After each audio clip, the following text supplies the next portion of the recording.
Baseball is America's pastime, but its history isn't complete until you include the history of the Negro Leagues of baseball. It's a fascinating array and an unbelievable history, not just about baseball, but about civil rights, about social issues, just about the time, starting in 1920 when Rube Foster organized all of the various teams. By the 1920s, baseball had legendary talent like Babe Ruth, Ty Cobb, Lou Gehrig. They represented some of the best of America's pastime, but they didn't represent every American. Back in the 1800s, believe it or not, there was some integration in baseball play.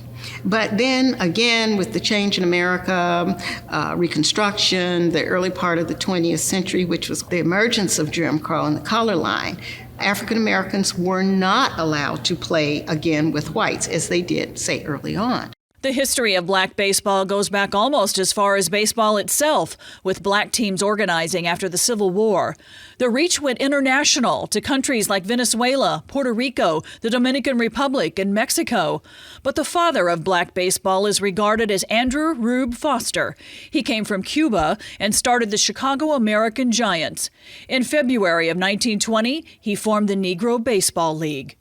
And these were teams from cities, from work situations, from colleges, just teams that barnstormed across America. So he thought, why don't we organize them into a financial structure?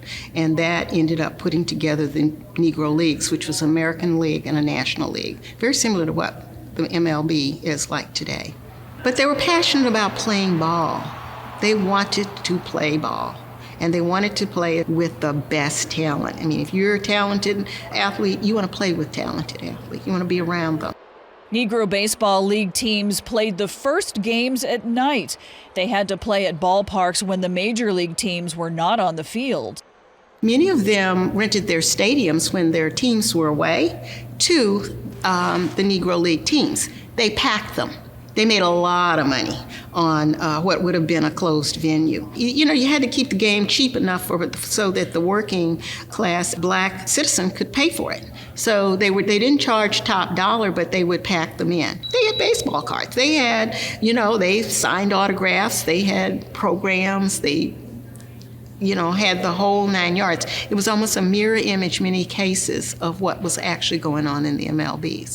Even though their money was welcome at the stadium, players were not always welcome at businesses outside of the stadium. They could not go to most of the restaurants along the way. But what was very interesting was, because they couldn't, it also caused many black enterprises to develop. You had hotels that would take them in cities where they could stay. So they were African-American hotels that blossomed. We call them bed and breakfasts, but they had places like that. Restaurants were piped up that they went in and ate in. And of course, they were celebrities, so these restaurants really gained economically. So they had a great impact on the economics of the time. It all changed with one player. In 1945, Kansas City Monarchs' Jackie Robinson was signed to play with the Brooklyn Dodgers. And they were excited about Jackie Robinson making the break. But the unfortunate thing unfortunate in a sense, when he broke into the majors was the demise of the Negro Leagues. Because, again, you could go to the major league ballparks. African Americans were so excited when he made that plunge that they, of course, wanted to follow those teams. Now, Major League Baseball had a new following. More minority players were signed on, away from the Negro League. The revenue that supported those teams faded away. Today, there is a long legacy of players in the Negro Leagues, including several with connections to Central Illinois. I think most folks have heard about Satchel Paige, but he has a Springfield connection also. He was the vice president for the Springfield Redbirds, which was a minor league team. Not only was he a player, but baseball was really his life, so to speak. Springfield's Comer Cox Park was named for one of the Negro League players.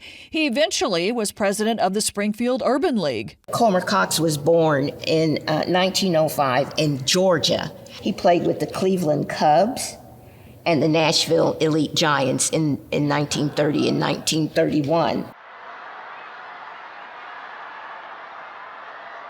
We had a player whose name was George Neal, and he was an infielder. He played for the Buxton Wonders. The Buxton Wonders was not probably one of your more noted teams in the Negro League, but it did give fame and glory to Buxton, Iowa, thanks to George Neal, who was born right here in Springfield. In December of last year, Major League Baseball officially incorporated the stats of Negro League players into their records.